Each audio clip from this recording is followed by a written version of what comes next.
Good morning, Bago City. Joining us this morning for our pilot episode is the City Administrator of our city, Ms. Tricia Matti. Good morning, ma'am. Good morning.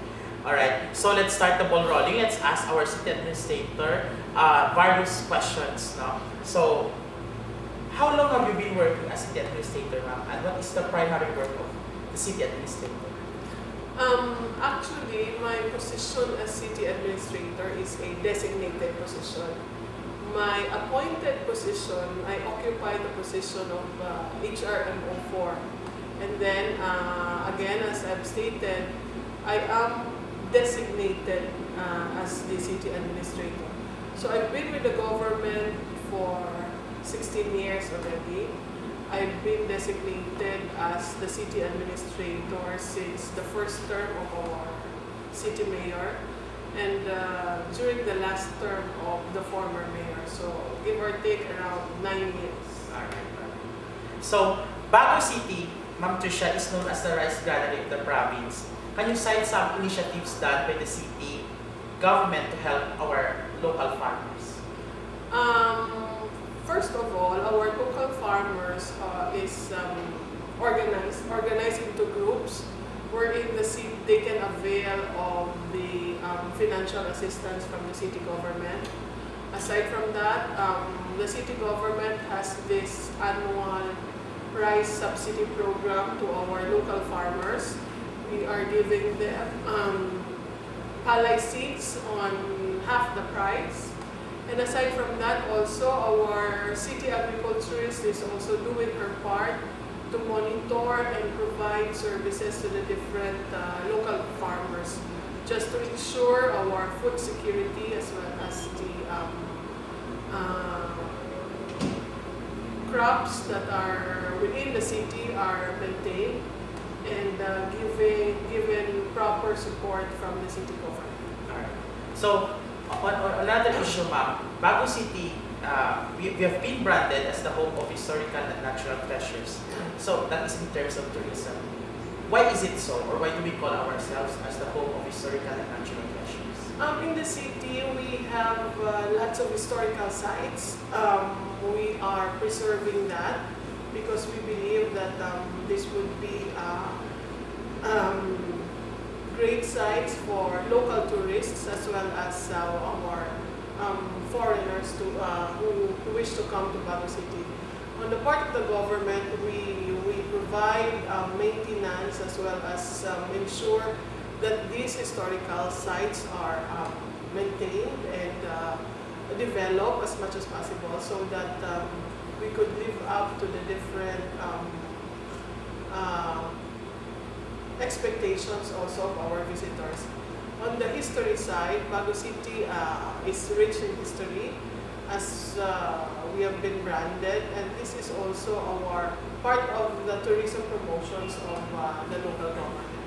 Alright, so our city has been in the list of tourists, both foreign and locals, as a must-visit city in the province. How can we sustain such image or such stature?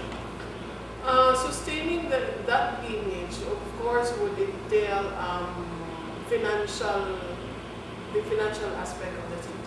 So that's why our city government, local government, of course, with our local leaders, through our leaders, appropriate separate funds for the promotion of tourism activities, as well as promotion of our historical and tourism sites.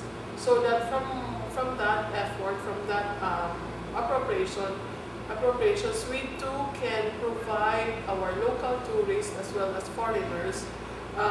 We could cater to their expectations and likewise as an income generating initiatives of the city. Alright. So, as we all know, the city government of Bago owned and operated 3 resorts. Now we have the Buenos Aires Mountain Resort, the Quipot Twin Falls, and then the Rafael Salas Park and Nature Center. So, on the side of the government, ma'am, are these resorts marketable or do we gain profit from this? Are we gaining from these resorts? Yes, there was way back few years time, there was an issue that the government would offer, excuse me, would offer these resorts to private groups or private individuals for management. But as far as the city is concerned, these resorts, especially the Buenos Aires Mountain Resort, is income generating and has been contributing to the financial capabilities of the cities. The income generated from the resort, of course, is used to maintain and improve the current existing condition of the infrastructures within the resort. Plus, of course, our maintenance of the manpower.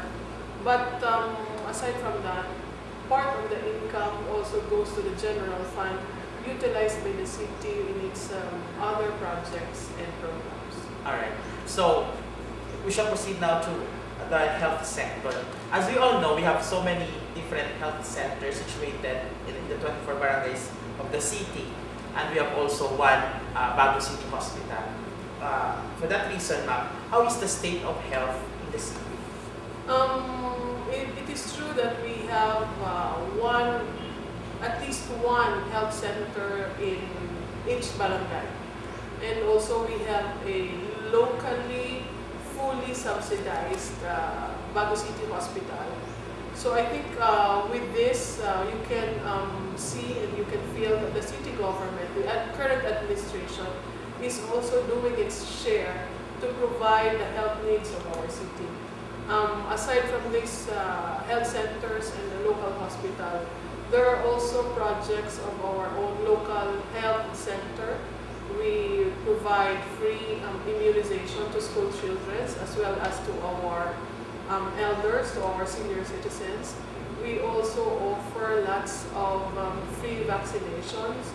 And our local city health office, through our competent city health officer, they are continuously going to the different barangays just to provide basic health services to our people.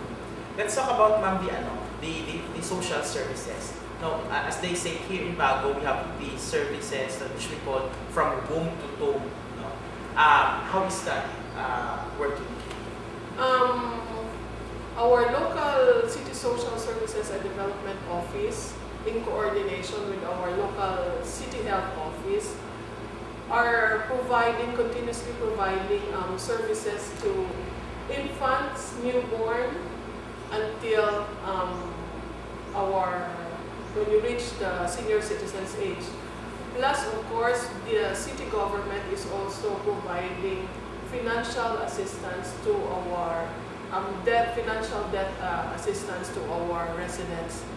And social services is one aspect of the local government which we have been gaining recognitions with regards to provincial as well as regional governance awards and giving bodies. So we have been gaining recognitions in the area of social services as well as the health sector.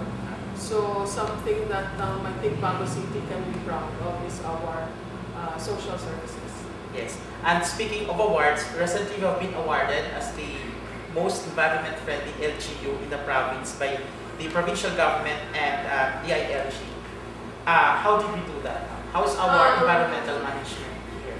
This is already the third consecutive year that the city has gained such recognition. Through our information center for the environment, through our officer in charge, there's one local project called Kabahinka. This is a clean and green program, local program of the city government, wherein all of the 24 barangays of Bago City are participating.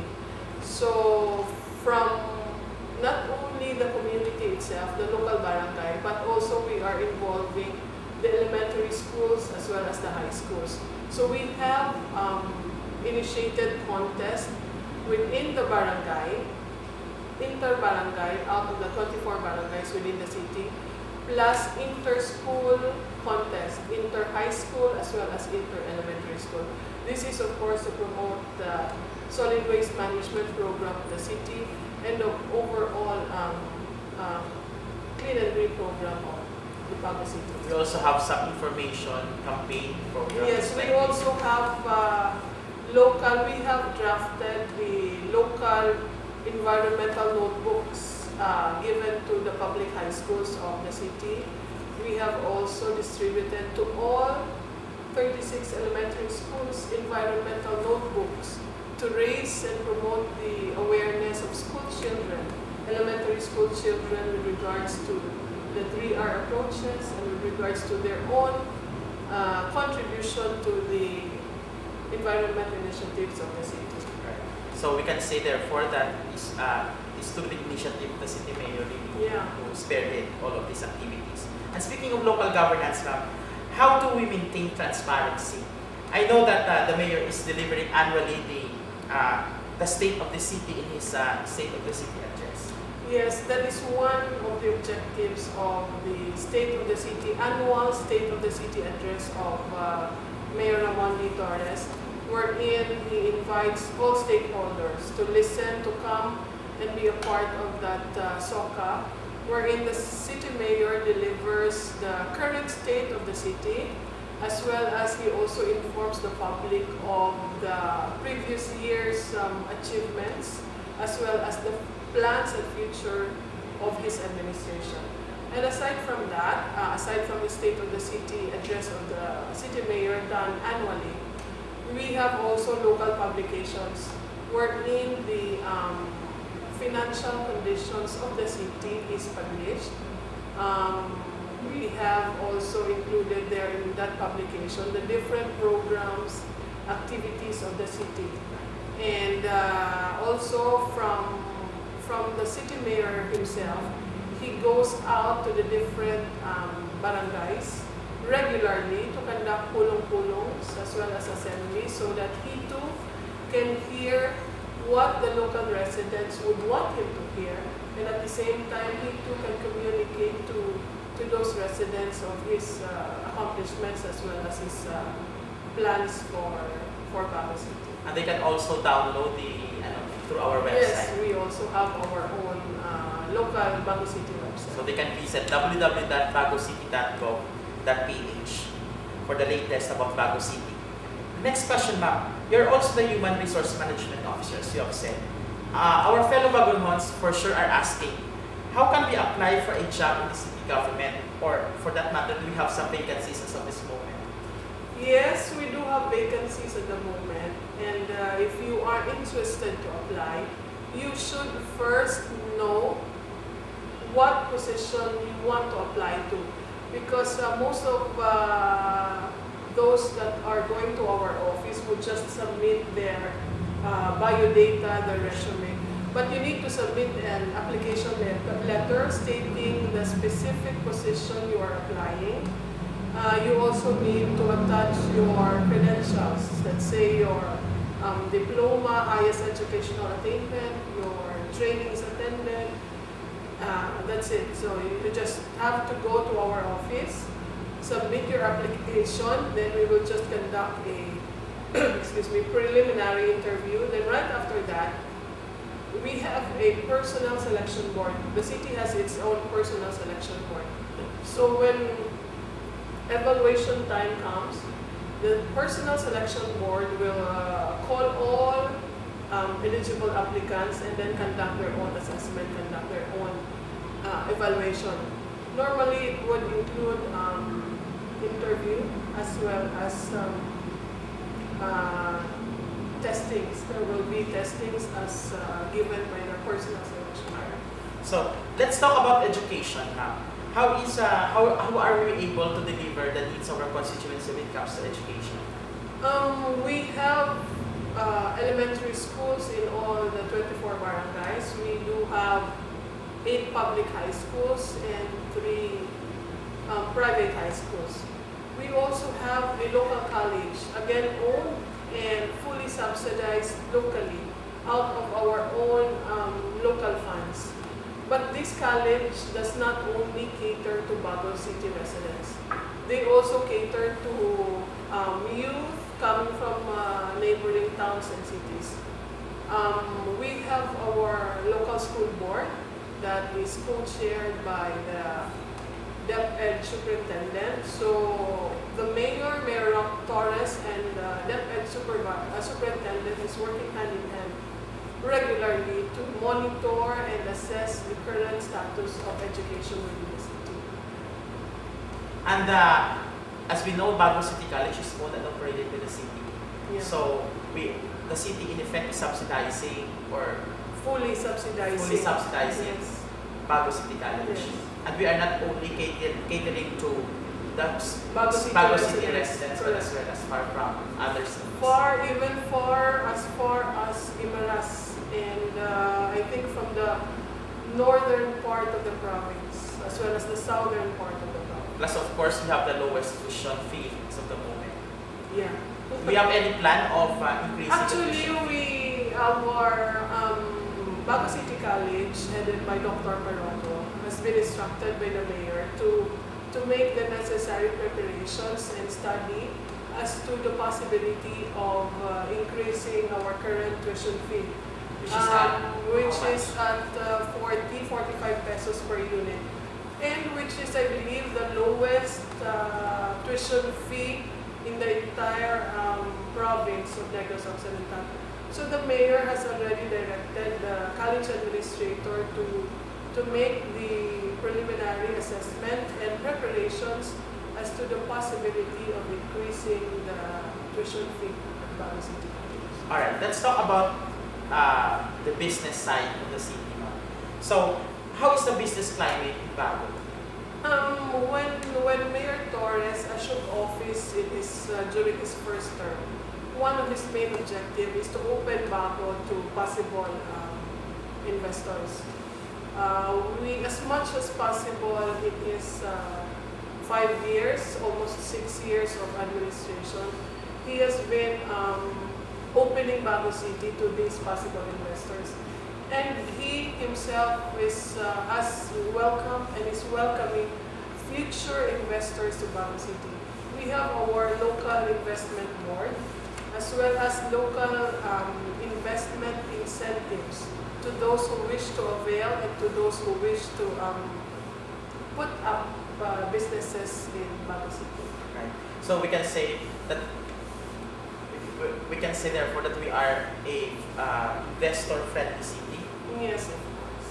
All right. So just recently we have concluded our business one-stop shop. Every January is not only in the city but in many municipalities, in all municipalities and cities. So how is it done in Bago, the one-stop shop? The one-stop shop is actually done in Bago City every January.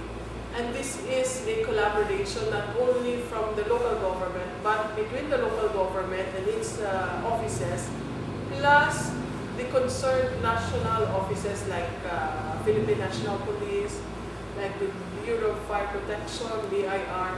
We invite those national government agencies for the whole month of January, plus our local offices, we convene them into one venue wherein taxpayers could just go in one venue, pay the necessary required fees, and get their business permits within the day. If all of their required documents are present or complete, then we can assure them that they could have been issued business permits within the day. So let's also answer this myth. We have this myth that people keep on talking about. People have this notion that we don't have Chinese investors here in our city. When you mention Bago City, there's always this notion that Chinese are not welcome. Any clarifications? That's not true. I believe within the public market area, most of the big stores there or businesses are owned by Chinese. We have within Bago City, it's 24 barangays. We have lands owned by Chinese families or Chinese individuals, but those are just not known facts. I mean, publicly we do not publicize that. But a lot of businesses within the city are owned by Chinese individuals. So that notion, I think, is not true. I mean, people can visit Bago and see for themselves. We have, and as much as possible, as I've mentioned, the mayor himself has been welcoming investors who wish to enter Bago City, whether you are Chinese, Japanese, or Filipinos. So let's talk about your relationship to the mayor as your boss. How is the mayor as a boss? As a boss, he is very, I'd like to say, a bit lenient, but proper. When it comes to paperwork, he would be very meticulous on those things. But when it comes to hiring employees, he would always have given these employees second chances. And I believe that's what we all need if you become a leader.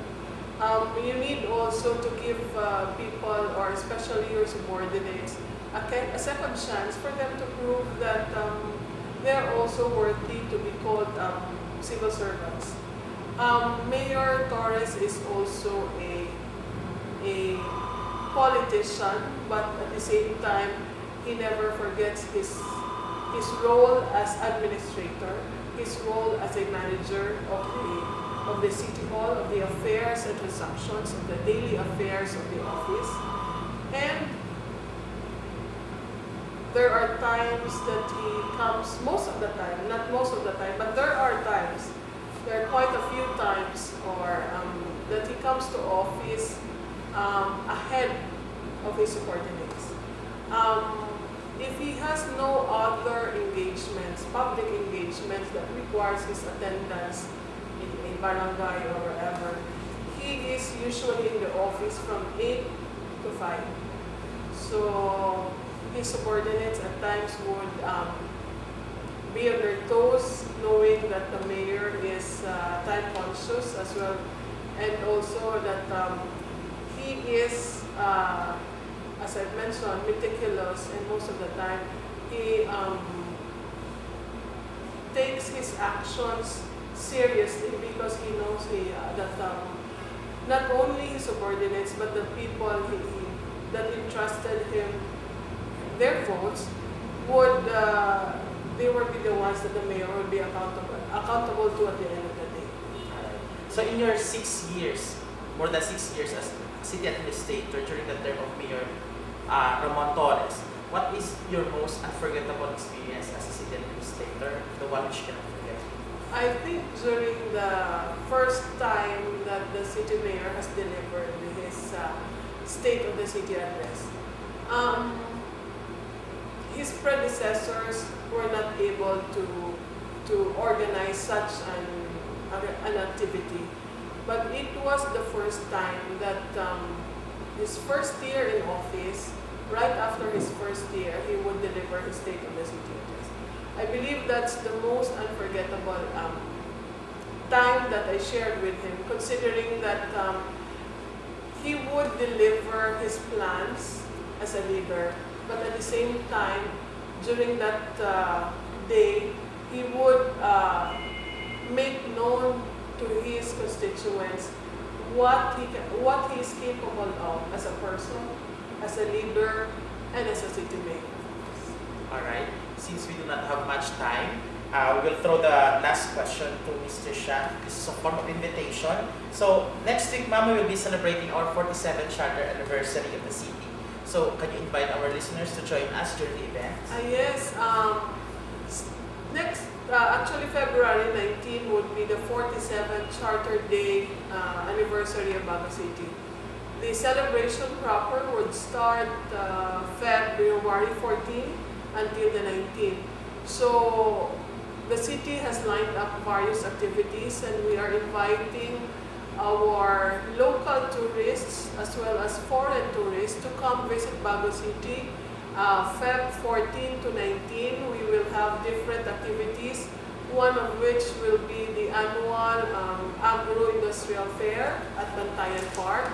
We will have a post-Valentine concert and the Charter Day celebration on the 19th also. We have invited celebrities that will grace the occasion. So again, we are inviting the public to come, visit Bago on those days, and be a part of our celebration. And of course, the Babaylan Festival. Yes, the Babaylan Festival, we also will celebrate that in one of the days of our celebration. Alright, so thank you very much, ma'am, for joining us this morning. There you have it, ladies and gentlemen. Our City Administrator is Tricia Matti. See you again next time. Thank you.